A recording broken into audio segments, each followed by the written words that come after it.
I love to tell the story Yes, ashimwe bakuru. of unseen things above. Jambo nashaka kuvuga ari ukuri macaka ko kuvuga wenda nkabona ko bitewe nuko nize kumva nabivuge mu mwanya nyine wenda uri imbere kuko ananjye abandi hano bashaka kumva reba tubyigana mu mitima yacu dushaka kugira ngo tuvuge Kristo gusa. No ukuntu rero wawize ko atari kuri ya mwanya niwe mbona nashobora indi yose ukabona haraho nawe ukeneye kumva ubu rero numva ko uyu mwanya nge nawe akomezaho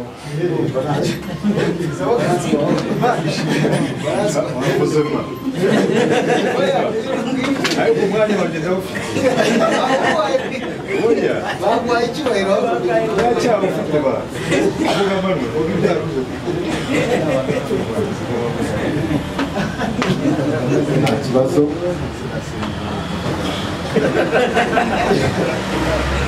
Ndasoma mu kuva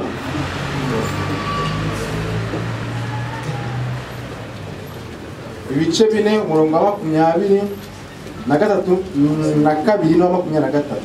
Ndajya no mu gutegeka kwa 2 mu byakozwe n'inuma no muri Matayo. Kuva ibice 4 umurongo wa 22 kugera kwa 23. Kandi uzabwire Farawo uti Uwiteka aravuze ati ubwoko bw'Abisiraheli ni umwana wanjye w'imfura, kandi narakubwiye nti rekura umwana wanjye agende ankorere, ariko wanze kumurekura. Nuko rero nzica umwana wawe w'imfura. No, aha ni Mose abwirwaga umwana w'Uwiteka ariko akamwumva vuba. Ariko ndashaka kujya mu gutegeka kwa 2 gutegeka kwa 2 gutegeka kwa 2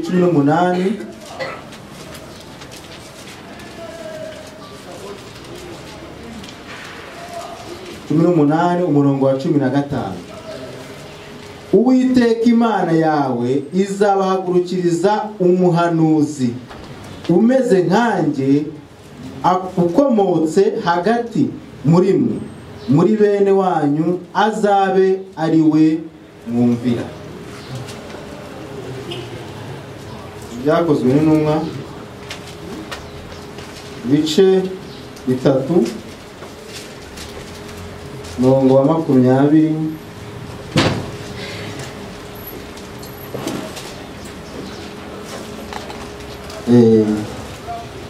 umurongo wa 22. Mose yaravuze ati umwami Imana izabahagurukiriza umuhanuzi muri bene wanyu umeze nkanjye, nuko muzamwumvire mu byo azababwira byose. Njye muri Matayo 17.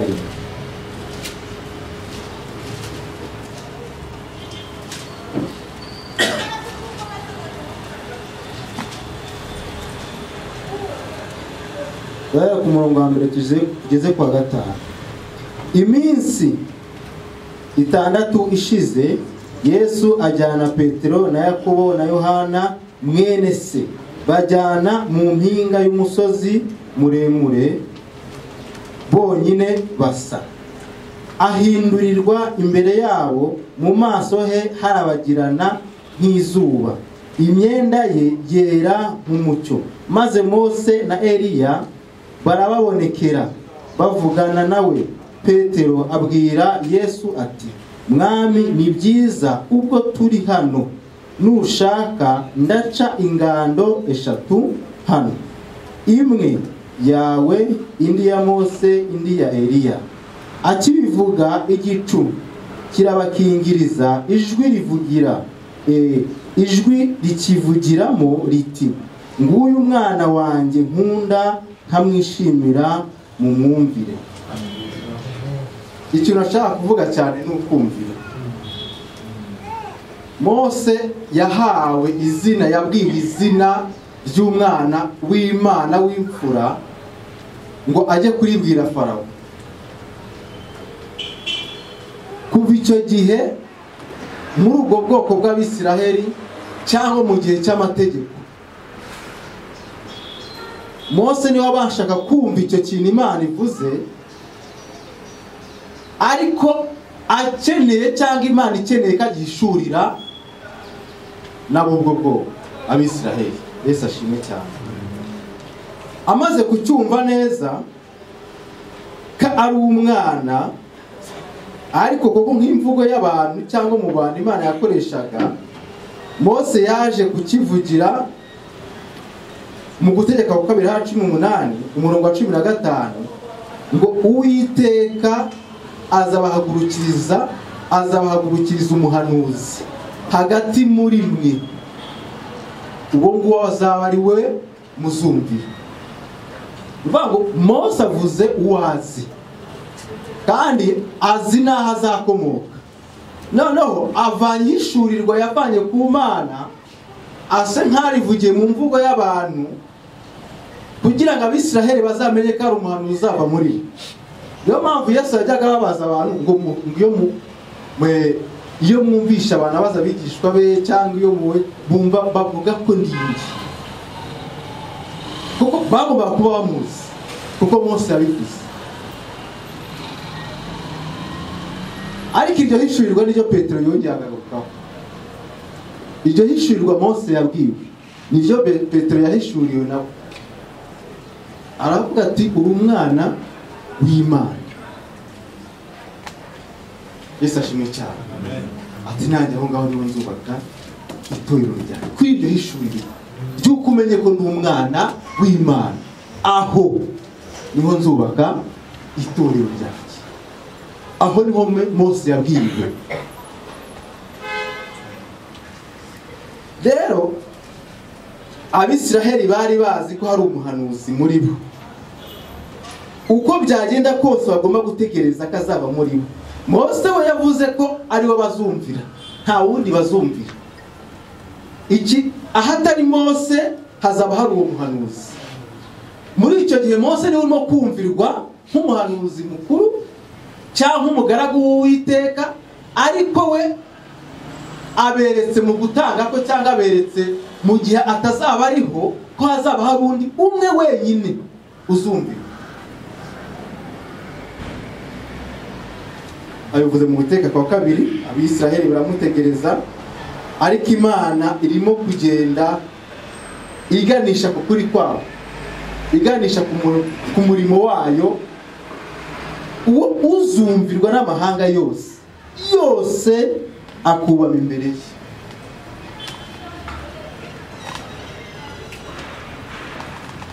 Yesu aza kuvuka, avuka muri wa muryango n'ubundi wavuzwe na Mose mu Bisiraheli. Igihe kigeze nk'uko umuco bivuga cyangwa imyemerere cyangwa ibyo bakesha abasekuruza cyangwa amategeko icyo avuga, igihe kigeze atangira kuvuga ubutumwa. Umuhanuzi atangira kuvuga ubutumwa, atangira gusohoza ibyanditswe. Yesu azamuka na Petero na Yohana na Yakobo, kugira ngo sasa abamuhamije bose cyangwa abavuze mu gihe kiri imbere, Imana ibazanye mu mashusho, mu buryo bw'ifoto cyangwa mu buryo bw'iyerekwa, ibamwereke ko ntacyo bakivuze imbere muri icyo gihe, ntacyo bakimaze, kuko icyo bari bamaze muri igihe bari barimo, icyo bakoraga cyangwa n'icyubahiro cyabo cyangwa n'icyo bitirirwa mu Bisiraheli bitirirwaga ni igihe bari bakiriho. Ariko mu gihe bari bakiriho hari undi bavugaga uzaza. Bageze ku musozi, Petero na Yohana na Yakobo, Yesu isura ye, mu ishusho ye, mu maso ye harabagirana, imyambaro ye irera cyane, ariko nyine ahatari hishurirwa n'ubundi iteka urebera mu mubiri. Ahantu hatari hishurirwa iteka urebera mu mubiri tu. Petero rero areba ibintu bibaye byose, ariko muri make mu mvugo wenda wavugamo nuko ni nk'iyerekanya ububasha. Ni muri iyo shusho bihaye cyangwa niyo mvugo niyerekanya ububasha yuko ubutware buri kuri uwo gusa. Twebwe ntacyo tumaze, ubu ngubu niwe mwumvira, niwe muzumvira tu. Noneho Petero aranje asaba umwigisha ati nubyemera ndaca ingando 3, imwe ya Mose yawe, indi ya Mose, indi ya Eliya. Ariko ukibaza, umugaragu n'umwami barubakirwa ibintu bimwe bifite agaciro kamwe, bitagaragara ubusumbane, bitagaragaza icyubahiro cy'umwe muri bo. Ni ukubavanga kabisa. Ariko yarari mu mubiri, ntahishurirwa. Yari azi ko uwo nguwo ari we wanaremye n'abo ngabo yabonaga aho ngaho. Yabonaga abakozi b'Imana. Yabonaga abakozi b'Imana baba bataho ngabo n'iteka yatuzaniye bose, ariko ntamenye ubundi iteka yahisemo. Petero bivuze gutyo rero, Imana igira ngo noneho iva yerekane noneho ukuri kwayo mu byo Petero yibwira cyangwa n'abigishwa bari bari.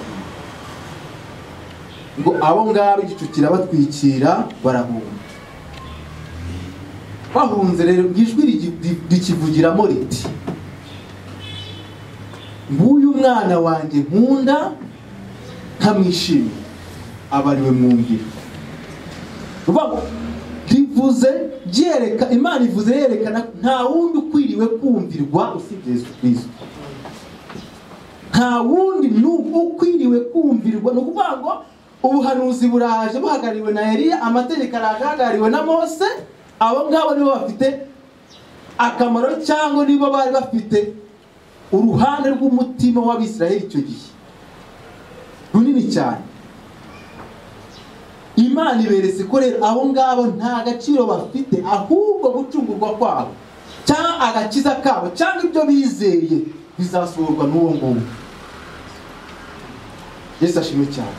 Ni ukuvuga ngo uwo nguwo uri aho Mose cyangwa na Eliya, nanjye Petero uhagaze aha ngaha, uyu nguyu ni burimo gukira kwacu. Imana bivuze gutyo sasa akaba ariwe muzumva, ariwe mwumvira. Ubwo uwasomye byanditse yahita yumva wowe Mose yavugaga sasa kungu ariwe bazumvira. Petero yongeye kubivuga hano mu byakozwe n'umwe. Umwami Imana yabwiye Mose.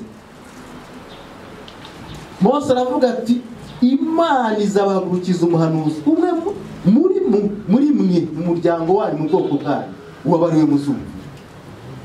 Nuko aka gakiza ntago kabatunguye cyangwa ibi bitangaza byose byabaye n'ibyavuzwe n'uwo mwami byose ntibikwiye kubatungura, kuko byari byaranditswe n'abahanuzi mwemewe.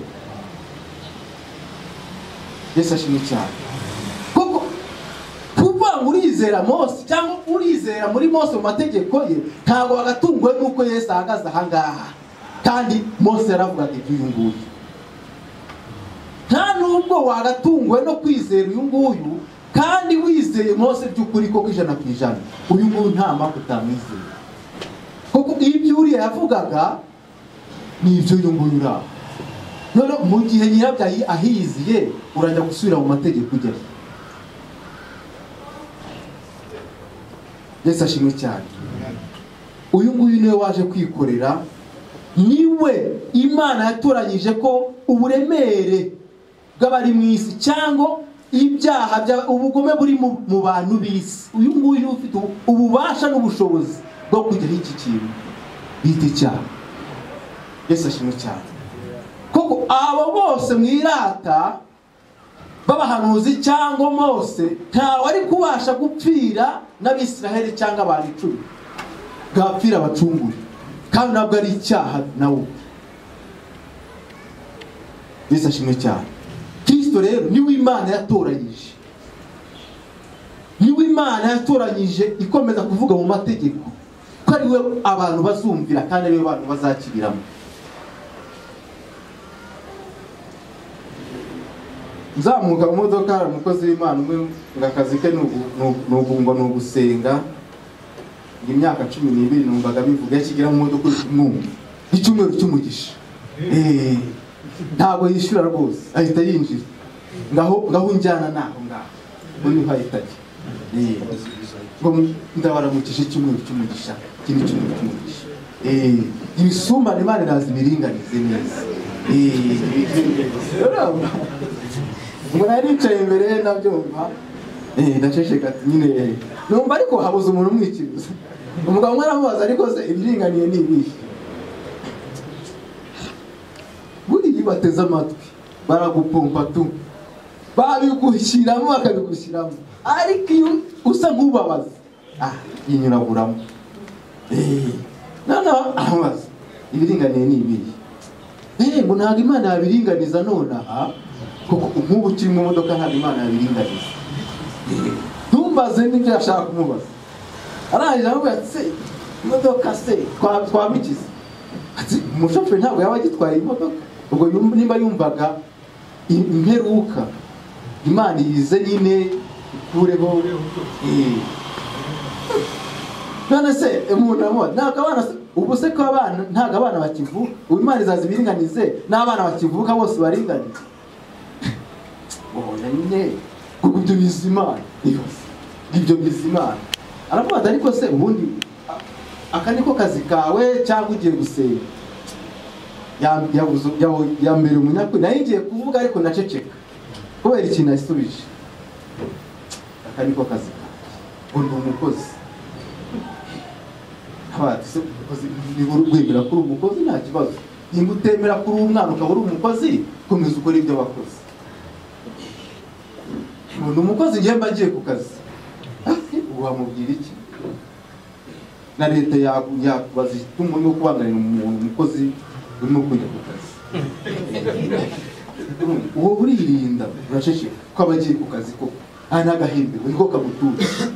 Hirya y'ako kazi rero nta kindi azi ngo ibindi bizimana. Rero uyu Kristo niwe wari ufite ubushobozi bwo kujyamo inyoko muntu yose iza yatangiye ivuka ku munsi wa mbere Imana irema kugeza kuheruka umunsi umwami azagarukiraho. Uyu niwe wari ufite ubushobozi, kapasite yo kujyamo ibintu byose by'umwana w'umuntu. Ubu rero Imana niwe yatoranyije kugira ngo tumwumvire muri iki gihe, n'abazadukomokaho cyangwa n'abadukomotseho bari bategetswe kumvira uyu muntu. Yesu ashimwe cyane. Ariko akaba afite ubugwaneza, nuko bakubwira ugahitamo, nuko avuga ugahitamo. Ntabwo azaga gufata nk'ubwo afite ubutware, azagufata ngo jya muri ibi nibyo byiza kujya. Ubu bwenge bwo mu giti hariya, ubwenge bwo mu giti ntago bwakujyana ku gahato. Ntabwo umuntu arakujyana ku gahato tu. Ujyayo ariko utagiyeyo kubera itegeko. Ubwenge ucyahita kimenyekanisha icyiza n'ikibi cy'ubwenge. Uzi ukora neza, uzi ko ari neza, uzi ko ari nabi hanze. Ariko ariko inyumvira hariya wapi? Umuntu akujyanye rero aba akujyanye ku itegeko, ariko ntabwo ubwenge buba bwasohoze buba buri hanze. Ariko Yesu yagiye ngo aduhe amahitamo, avuge icyo ukuri nk'uko ari we kuri. Uhitemo kujya mu kuri, uhitemo no kujya mu kinyoma. Ariko dushima Imana ko twe twamenye uko kuri, tukaba tugusohemo ubu ngubu tukanakugenderamo. Rero bakundwa, ubu turi byose nk'uko Yesu nawe yatubereye byose. Ubu turuzuye, turi iby'Imana yishimira, turi iby'Imana yifuza, turi igisubizo cy'Imana. Turi abantu bakora ku marangamutima y'Imana, turaba imbere ku Mana, turi abana b'Imana. Yesu ashimwe cyane. Turi byose by'Imana. Sinzi impamvu ushobora gusiga akantu gatoya ko kutimamo ku Mana. Turi byose by'Imana. Turi iby'isabwa, turi ibyo yagakwiriye gutunga, turi ibyo yagakwiriye gutunga by'igiciro. Turi abana b'Imana. Yesu ashimwe cyane bakunda.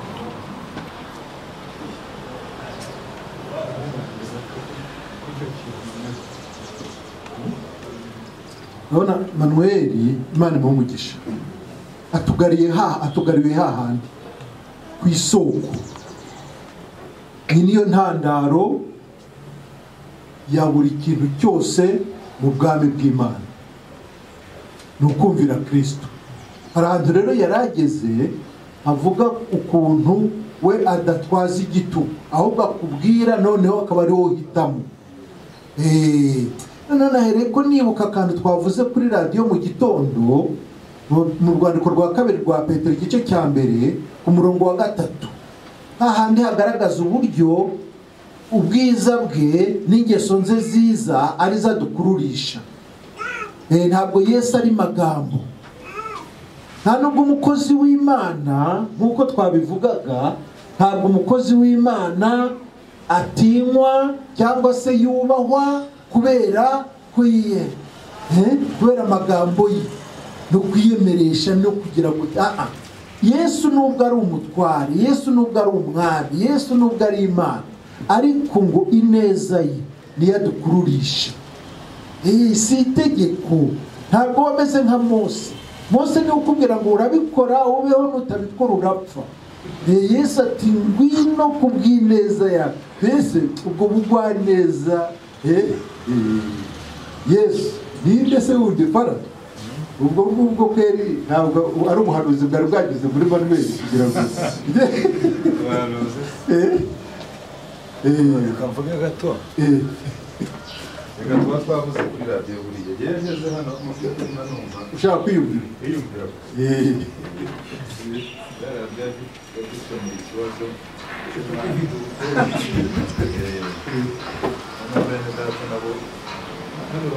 bakumva. Manuel rero nk'uko abivuze, nta rundi rubanza Imana ifitanye n'umuntu keretse nyine kuvanga gusa. Kaza kuri radiyo kwa Bishop wahamagawe n'Imana, Bishop uri imbere ye Bishop babanze utamuvuga kandi mukabita. Rero nakomeje kujya numva abantu bazaga kuvuga mu Bishop umwe hano wandamura nawe gira ngo ibyo yavugaga isoni zaramwishe. Ubu ngubu sinzi yaba ukuntu babaga ari abapasiteri babiri bakamara isaha n'igice hano kuri radiyo, mwabwira undi ngo yago pasita ngo ngo ntabwo uzi umukozi w'Imana, ngo ubu noneho ngo uzi ko ifoto isigaye ikiza abantu.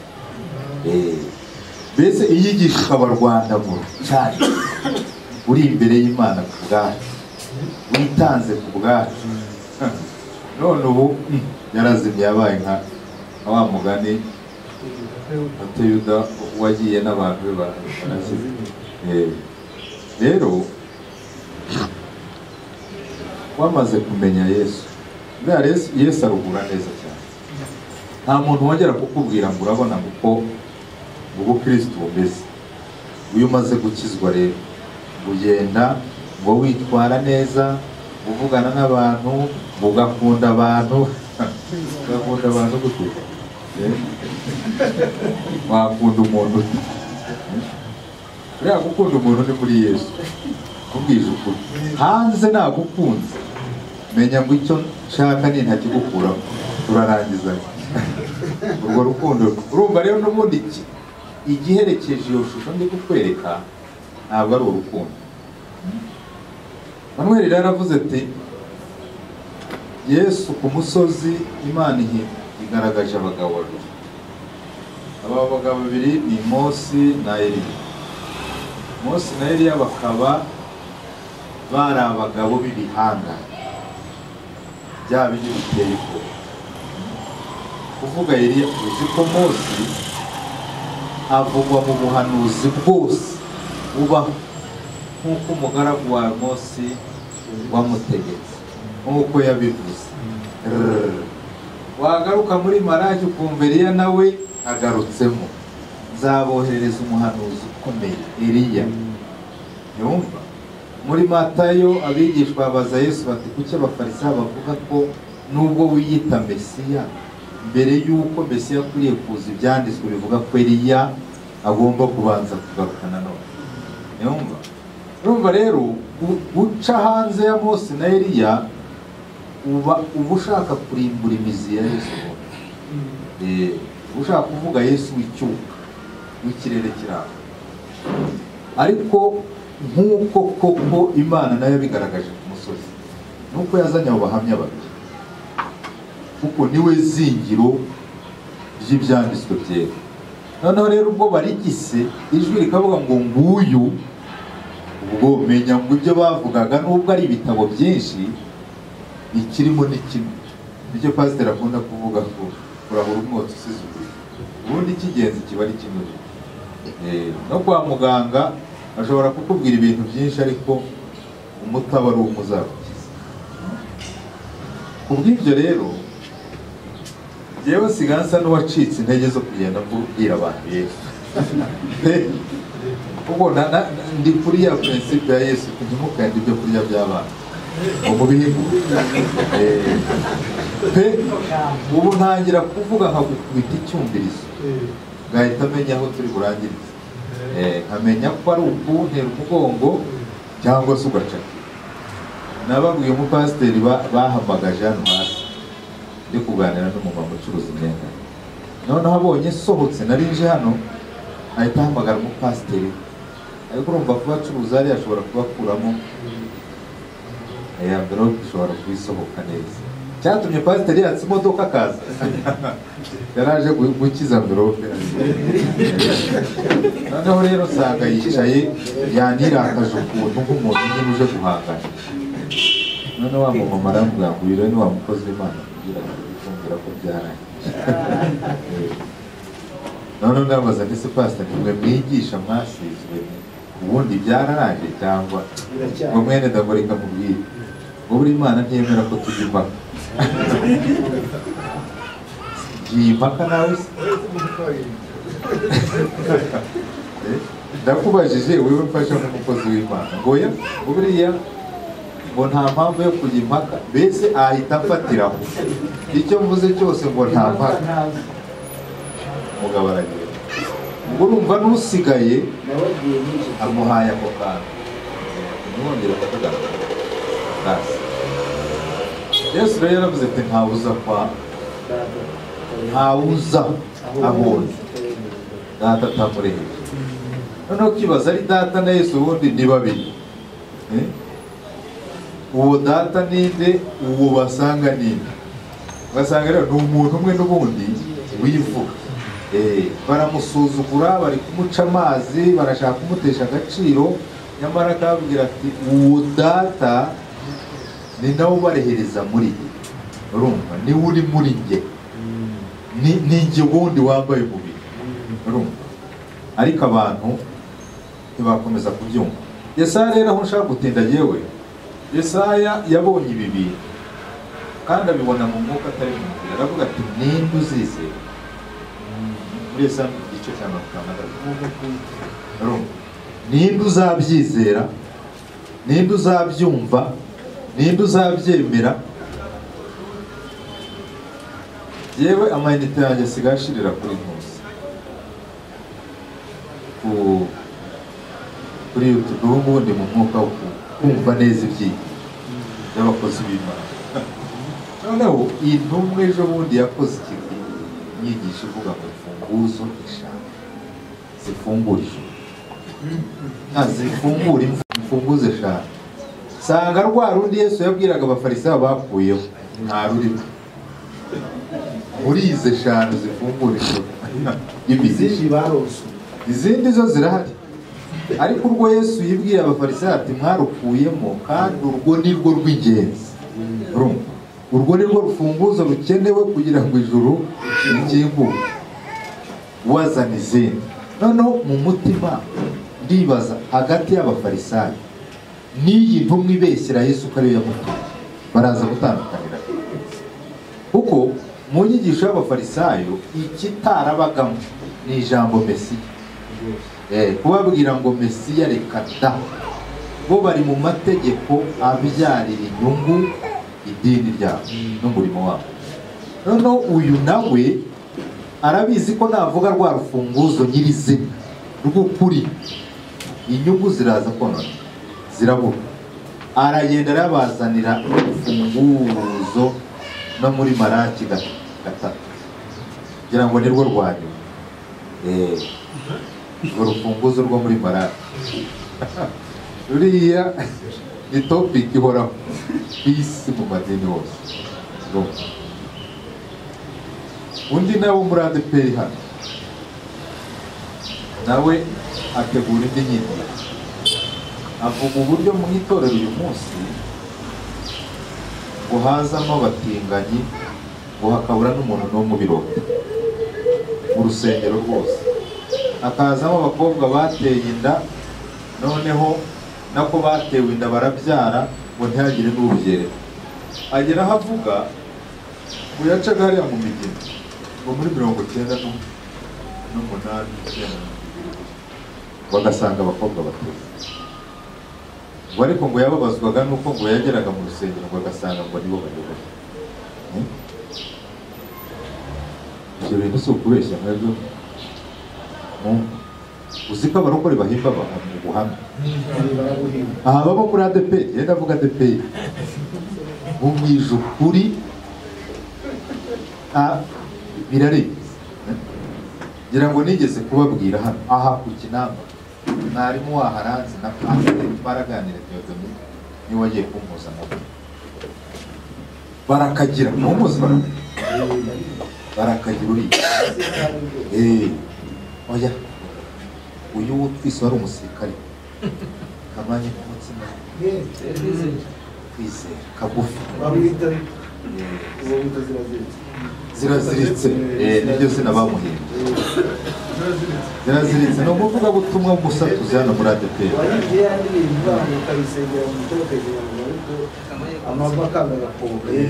uwo nguwo.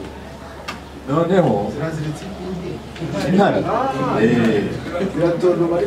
noneho bashaka amafaranga yo kudekora urusengero ngo ubunani mbese iminsi izazibana. Abakristu banga kuyatanga, bahamagara umusatuzi ari wese araziritse. None haraza abwiriza iminsi 3 abangariye mu butayu. Urumva arangije kuwa 3, kuwa 5 bari bamugaruye. None hazavuga ko atari itoro ryamuhamagaye, ahubwo ngo ari yerekwa Imana muhari yo kugena. Ngo nibereye ahantu muri gusenga ngo n'urukote rwanjye Imana bwitinza na musengero, ngo mbona ngo umugabo muremure ngo muzungu ngo ubwanwa bwinshi. Uzi ko nta wundi muntu wavuze ubwanwa mu mayerekwa y'ababonye Imana. Muzasome namwe mu mbwire ba Daniel, ba Ezekiel ntawabonye ubwanwa, babonaga ibishuru nta n'uruhu bavugaga, ariko abandi bo babona n'ubwanwa. Urumva babona za filime za Yesu, oya ni za filime bareba.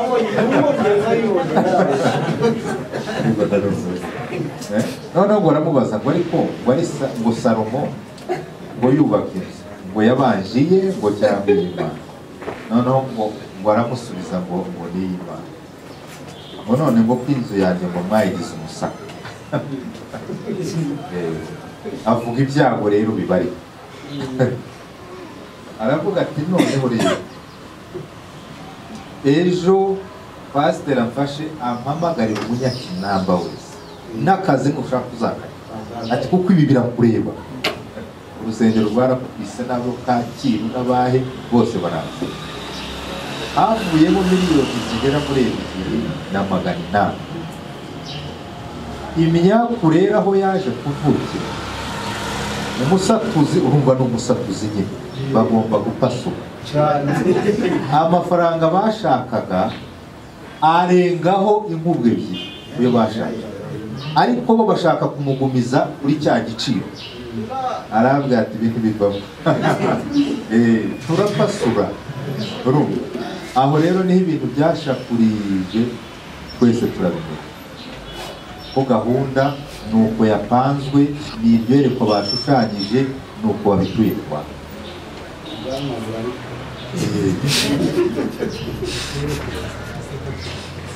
Yesu rero nasanze ari umuti wa kamere mu buryo bwose. Nibi pasiteri ati yavugaga, uwo mwene data aracyari muri kamere. Noneho harumva ko kuvuga ngo yahoze ari umupasiteri. Nawe revera umugire umuyobozi wa gahunda, wewe ntureba ko uri kumena amavuta y'abantu. Ubu rero uretse ubuntu akamenya Yesu nawe ubundi muzahangana paka. Yesu rero ni igitangaza. Jewe uretse kwibuka ko pasiteri ari pasiteri, uyu nguyu aba bose, uretse icyo sinzi ko muri pasiteri hari icyubahiro habe n'urutete yewe nshobora kurungurukamo ngo njye gushaka. Mbabwije ukuri kw'Imana, niyo wambwira ngo nsengera, jewe ungize pasiteri nagusha abantu benshi hano. Ibyo mbabwiza ni ukuri kw'Imana, nagusha abantu benshi bakava mu rusengero. Jewe rero nyuzwe n'uko ndi kuba bambwira ngo ngwino bwirize sawa, ariko ntuzangishe inama bose. Niba ari iby'umwuka uzaba ugira ubuntu, ariko nuza n'ibyo mu rugo rwawe uzaba utaye umurongo. Aho nta nama mfite rwose, nta nubwo nshobora kwihangana. Ngira ngo mujye mwumva no kuri radiyo hari ukuntu ntomboka gatomboka, ntari kurabaza ikibazo mu buryo n'ukomeze. Nyuzwe rero naho, ariko nkanyurwa nuko mfite n'abashumba bashobora kwihanganira abo njye nta kwihangana, ariko nta kindi cyubahiro kirimo. Cyangwa ngo numve ngo ni ikintu kubera ko nzindukira kuri radiyo. None si icyo mvuga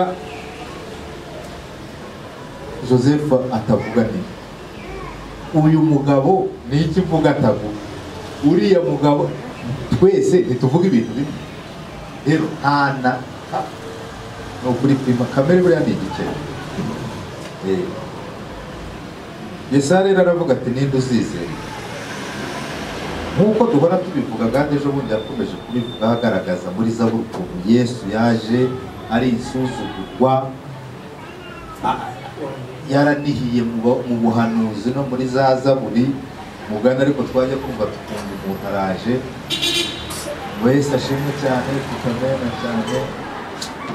Ijambo ry'Imana ngo riravuga ngo ndi umunyorogoto. Reka mbwire ngo turi umunyorogoto, buri akabararuye icyanditswe aho, ntazi amakuru yacyo, agishimiyemo Imana. Ariko ibyanditswe byose nk'uko tubisoma, n'ubu uvuga ngo ninde uzizera si Yesaya rero. Yesaya arajya kureba ibizaza. Uwo mwuka nyine wa Kristo niwe uri kwibariza muri Yesaya mu b'icyo gihe. Ninde uzamwizera? Ninde uzamumenya? Ninde uzemera ko iyi detaye yose Imana itanze ariko yabisohoje ku musaraba? Nababwiye kuri radiyo umupasiteri twarahanganye gutya kurana, noneho ndamubaza nti yewe nsobanura iki cyanditswe neza mu Baheburayo igice cya 2. Ngize ukuri amaze kweza no gukura iryo jambo ryose umugabo arareba kumbe Yesu afite ni mu mutwe ibi bintu bimugoye kumva, ahita ambwira ngo nubwo byanditswe muri Bibiliya ngo ariko simbyemera kukuri gutyo. None nabaza nese ubundi ibyo ubwiriza wemera gukuru bikura si muri Bibiliya? Ariko urumva Yesu nyine ni filime yabaye. Yesu yaraje arapfa hanyuma arazuka ariye. Utamurebeye rero aho yabwiriye Petero ngo urahirwa, ngo umubonera iryo jambo kunyirwa n'ibikwiye. Kuko igitumye akubwira ngo urahirwa ni uko uhishuriwe ubwiru bwose bw'Imana, umenya amakuru y'icyaha, ukamenya igihano cyari ku muntu, ukamenya n'uwakishyizeho, kandi ukamenya ko ari ukuri kw'Imana kuzuye kw'ibyo bintu byari. Umuntu rero akibaza ati none ubu buntu nabubamo gute? Nakora icyaha sindimo? Nareka gutanga icya 10 simpabwa umuvumo? Okay, niba ari uko biri rero reka n'icyo ntigeze niba uwo mutima n'ubwo bwenge buvuga buryo buvuye. Ubu wamenya Yesu ukongera ukibaza ukumvugiza amahirwe ugiriwe ubuntu bwo utazarimbuka, noneho ngo ugiye gukora ibyo ushaka. Bwa bumana se bwakwinjira mu bwawe. Numva barakora ukuntu bavuga ngo umwuka wera ni nk'inuma, uburi inuma ntikandagira mu cyondo. Iyo uri inuma ngo ntitorera mu cyondo, oya ni mu masaka ahantu humutse mbese nidashobora guhura n'ubucafu. Ariko noneho ukibaza none ko bo bahora biyeze, ko nta muntu n'umwe muruse muzazibaze hano muri Zizera gahunda yo kwiyezwa. Iyo biyeza baba bavuga ko bayobowe n'umwuka babamo, niba ko kari intumwa bo bandura bajya umwuka batagari bakanajya mu cyo umwuka batabamo akongera kugaruka. Rero reka twisomere ibyanditswe na Bibiliya hano dusohoze nanjye ntabwo umwana harya mu byakozwe n'intumwa ibice 13:23 aravuga ngo bene data bana b'umuryango wa Aburahamu, namwe abubaha Imana, kuri twe niho ijambo ry'ako gakiza ryatumye, kuko abatuye Yerusalemu n'abakuru babo batamenye uwo cyangwa amagambo y'ubuhanuzi asomwa ku masabato. Nicyo cyatumye babusohoza ubwo bamuciraga urubanza rwo gupfa, kandi nubwo babuze impamvu zo kumwicisha basaba Pilato ko bamwica. Bamaze gusohoza ibyanditswe kuri we byose, bamumanura ku giti bamushyira mu mva. Ariko Imana iramuzura, iminsi myinshi abonekera abajyanaga nawe ava i Galilaya ajya i Yerusalemu. Abo nibo bagabo bo kumuhamya ubu imbere y'abo bantu. Natwe turababwira inkuru nziza y'isezerano ryasezeranijwe ba sogokuruza, yuko Imana ari twe yabisohorejeho, twebwe abana babo, ubwo yazuraga Yesu, nk'uko byanditswe muri Zaburi ya 2 ngo uri umwana wanjye uyu munsi ndakubyara. Urumva Pawulo asubiye mu byanditswe, asubiye mu buhanuzi, asubiye mu byo basekuruza biringijwe n'Imana, kandi ibyo byose biranditse biri mu gitabo bacigatiye. Ni Zaburi, ubuhanuzi, ni amategeko, ibyo bintu byose. Noneho aravuze ati kuko batamenye uburere neza ubwabo nibo bisohoreje ubuhanuzi bwose, kandi ubuhanuzi bwaganishaga. Urumva gusohoza ubuhanuzi uburyo bihura no gupfa kwa Yesu. Niyo mpamvu Yesu yavuze ngo birarangiye. Wamenye yuko noneho byose birangiye kugira ngo ibyanditswe byose bisohore. None Pawulo nawe ngo kuko batamenye uwo cyangwa amagambo asoma ku masabato, nicyo cyatumye basohoza ubuhanuzi bwose. Urumva kutamenya uwo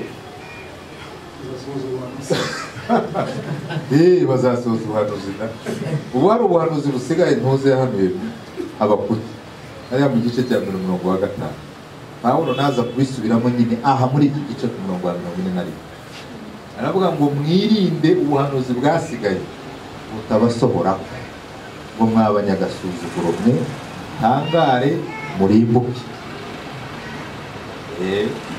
kuko nkora umurimo mu gihe cyanyu uwo mutazemera kabone n'ubwo umuntu yabasobanurira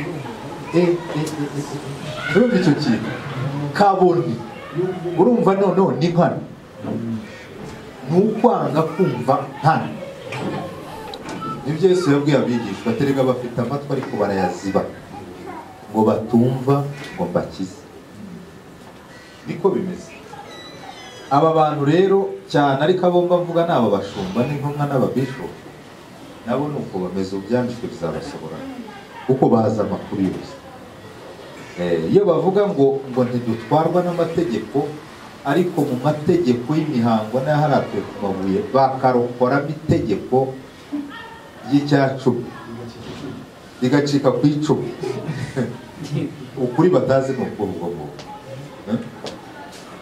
none se bayobewe ko twese twasigiwe muri Kristo Yesu bayobewe ko twese turi abatambyi se bayobewe ko turi mu butambyi bwa Yuda se aho rero nta mukuru Aroni niho hari umukuru ariko muri ubu butambyi bwa Yuda umukuru nyine n'ubu abandi bose tumeze nk'intobo turareshya icyubahiro ufite ni umurimo wahawe gukora gusa ariko nkunzewe tumeze gutya rero bavandimwe Imana ikomeze kugurisha ubwiza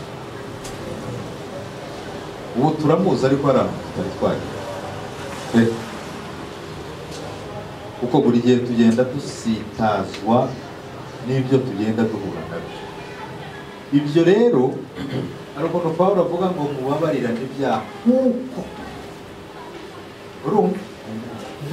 Imana yabababariye urumva muri Kristo niho habonetse kubabarirwa kw'iteka kandi kutagira inzika kutibuka inabi umuntu yakoze urumva rero kumenya Yesu ari igihe bigutwara kukubabarira kubabarira mwene data ubwo hari umuntu ushobora kumukora ikintu hano ukamuva muri mwene se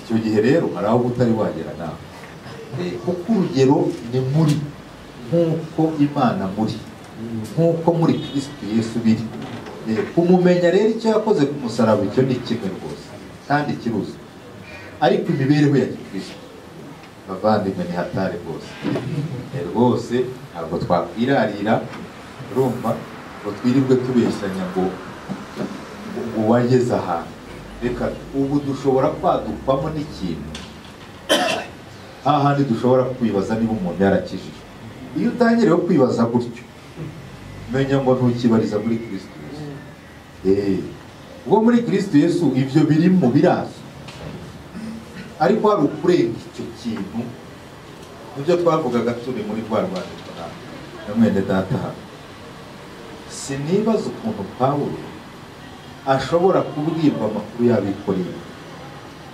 ubwo bugoryi bwabo uko gucikamo ibice uko kuvunda ku mitsima y'igaburo agatangira avuga ngo ndabandikiye mwebwe bene data berejwe muri Kristo Yesu agasa nkaho nta makuru baba bafiteho ibi bintu birarenze bundi umuntu yakagombye akubitaho nyine ugatangira uvuga ngo mfite umujinya mwinshi n'uburakari nibaza niba mwarejejwe ugatangira uvuga ariko akabanza akabaha ishusho y'icyo bari cyo muri Kristo akabona rero kuza mu nkuguro ariko rero iby'iwanyu byangezeho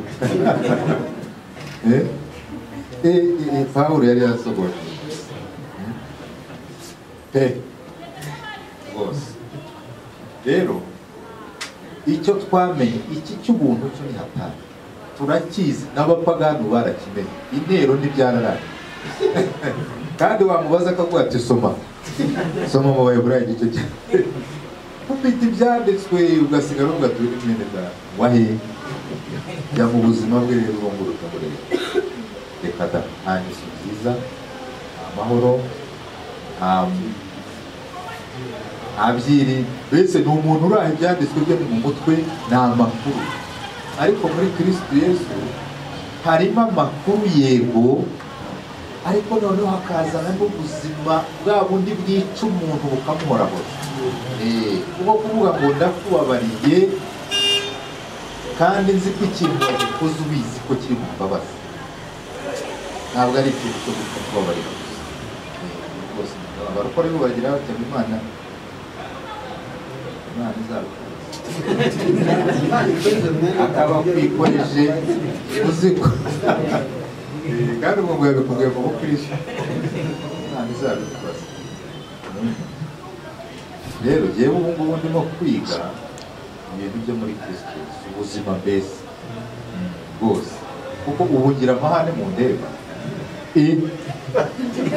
genda kankama bya bindi biteye ubwoba ariko cyane nkunda gukankamira abo tuvuge bashiki banjye n'abakuru banjye na muzehe yari abizi buriya niwe twahangana yari abizi avuze nkavuga yafataga umwanzuro wo kwicecekera ntawe washoboraga kunziba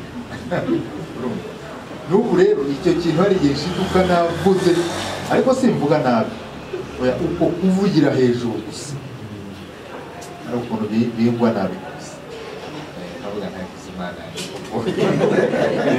ahantu nzahacika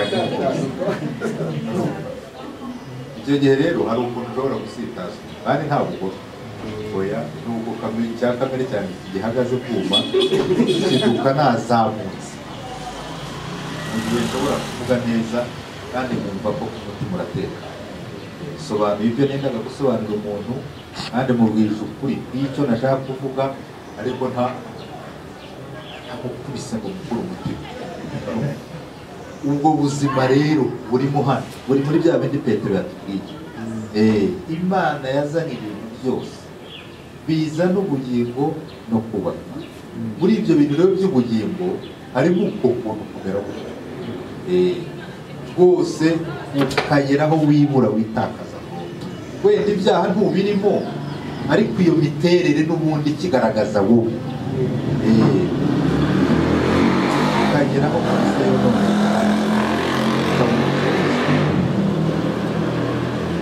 Yesu rero ni ibyo kurya by'ubuzima bwacu ni imibereho yacu ntabwo amakuru ashobora kurangirira gusa ngo byararangiye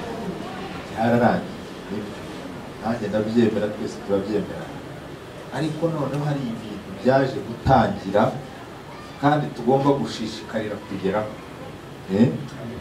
kandi ubuntu bw'Imana kabisa bukadufasha kuba byo tugasanisha imibereho yacu n'ayo makuru dusoma mu byanditswe ariko uzi gusoma ibintu umuntu akavuga ati none se wowe ko mbona bitari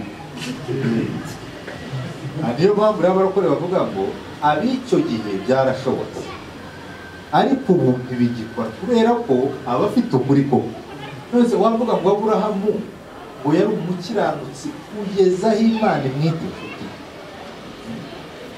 umuntu akibaza uyu muntu yakiranukaga byagenze gute kugira ngo akiranuke noneho yakwireba akabona reka aririrwa akiranira buri munsi yajya kukubwira akavuga ati ibi bintu birashoboka ko byabayeho ariko nibyo Aburahamu ntabwo ari afite kwizera kwacu nk'uko dufite ariko byaba bikuze nyine akurikije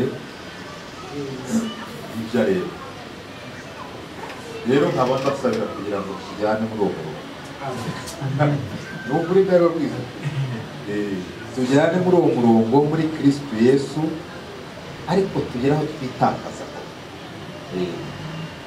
hakuze kuba ufite agafaranga umufuka w'ibihumbi bitanu hanyuma mwene data nawe uzi ko wenda nawe ari mu gakrize kuko wenda warashonje ariko kuzamura n'inoti ya bitanu uyimure kandi ko kuri kumva hari ikintu kigusunika si kamere oya urumva hari ubundi mwete waje wo kumuha kandi ntiyagusabye ukarangira wigenda ugafunga umwuka ntabwo bibaho se bari byo kuvuga ngo wenda umuntu ngo yagusabye noneho aguteye imbabazi reka da wowe uzi gusa ko nta kazi afite kandi icumu kugira ngo ukurikirane umwuka neza ukawukuroka ugataha ntiyakora igice kidakora hari igice kitarapfa ubwo se ntucumuyira hari uko usambanye ariko si ugusohoje icyo umwuka yashakaga ku kazi gukora neza nyine ntabwo icyo ni icyaha urumva rero utwo tuntu twose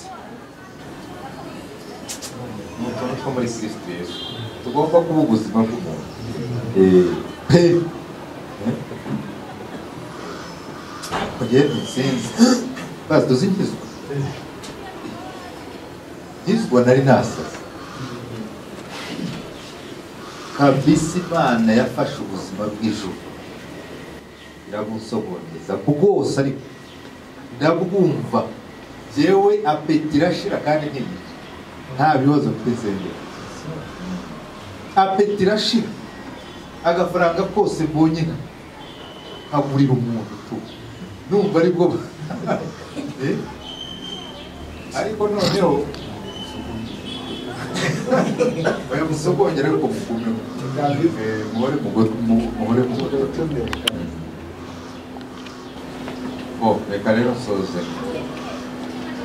soze mbabwira ngo nibyo twebwe twacitse cyanditse kuri Yesu 53 ariko hari ikintu nawe maze iminsi numva mfite inyota yacu kubera ukuntu defo ngenda mbona tuzokuruka tutari twiza ndashobora kuba mukoze cyane ariko nkumva turano twononye icyondi cyo muri Kristo Yesu nkavuga ati suku nakagombye kuba ndi ntabwo ari ukubyakagombye kuba ni icyana cy'impunzi kiri kunyonera kiri konora uzabiha rero ni ukuri ubuntu bw'Imana budufashe pe ibi bintu by'imijinya tuba tuvuga abarokore bavuga cyane babwiriza hariya bakabigira wenda inyigisho ariko nibyo ubwo ntekereza ko na Pawulo hagati yo gupfa ubusa na Barinaba kuri ntuzi kuri Mariko ntekereza ko bageze imbere bakavuga niyo mpamvu yageze akavuga ati ariko Mariko ntamungarurira Mariko nawe ashobora kuba atariyakiriye neza cyane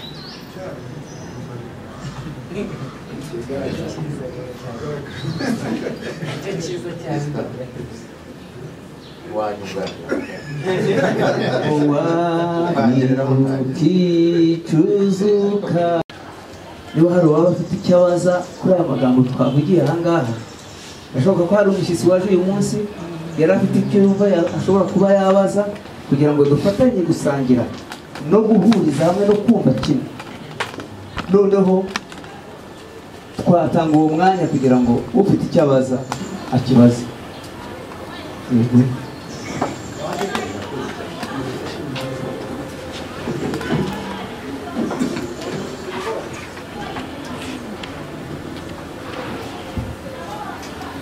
ikibazo nshaka kubaza kuri Yesu Kristo n'abamubanjirije intumwa abahanuzi nk'uko twabyumvise ukuntu Yesu ukuntu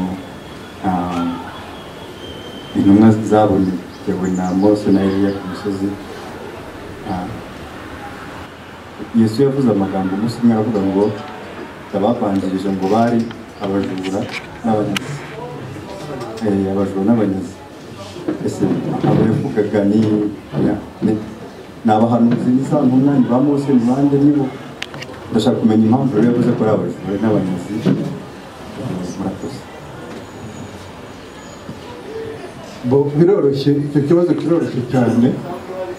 Ntabwo Yesu avuga abamubanjirije yagereranije n'abajura n'abambuzi, ntabwo yavugagamo ba Mose na ba Eliya, kuko bariya bose ngo ibyo bahanuye byose n'ibyo bavugaga byose ngo bari bashorewe n'umwuka wa Kristo. Uwo mwuka wabayoboye rero ni nawe watumye umuntu nka Mose avuga ati uwo nguwo uzaza nyuma yanjye uw'Imana izabahagurukiriza, uwo nguwo aba ari we muzumvira. Urumva rero uwo si umujura, uwo si umwambuzi. We avuga ayo magambo yagushaga ku bafarisayo. Yavugaga abafarisayo baje basa n'abavuganira Imana, ariko mu by'ukuri bahakana, nka babandi nyine Pawulo nawe avuga ngo bafite ishusho yo kwera, ngo ariko ngo bagahakana imbaraga zabo. Uravuga Imana iriyiziye uyiteye ibyatsi. Ni ukuvuga ngo ababanjirije Yesu ni abaje nyine mu izina ryabo, mu mwuka wabo, ariko ntabwo ari Eliya cyangwa se ntabwo ari Mose. Sawa? Aho ufite ikibazo?